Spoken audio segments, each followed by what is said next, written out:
10 years in jail, and rightfully so, for the man who put that fake collar bomb around the Sydney schoolgirl Madeline Pulver. Now, I say that it was the right sentence, but it is clearly a particularly harsh and very long sentence when you compare it to some other things. It's a perfect example of how the judiciary works, and often works in very strange ways.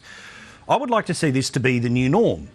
where rather than saying that Paul Peters is going to spend too long in jail for his crime, compared to something like murder and other physical assaults, I'd like to see the amount of time that people go to jail for things like murder and physical assaults be increased. Wouldn't you like it if there was, when somebody has to live with the consequences of their actions as the victim, that this decision was as much about protecting the victim as it was about punishing the offender, 10 years in jail, that we would be able to see things like, principally in New South Wales, there is an example of a person who is going to jail and is in jail now. He'll only be there for 8 years despite killing his wife.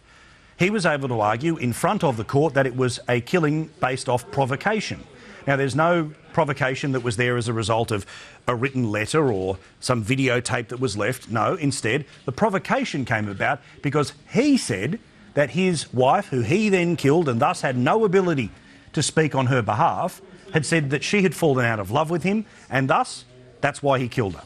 So good on the New South Wales judicial system for putting Paul Peters in jail for 10 years, but can we make sure that the next person who comes before a judge who's guilty of a serious physical, sexual assault, attempted murder or murder goes to jail for multiples of that offence? Let's say 20, 30,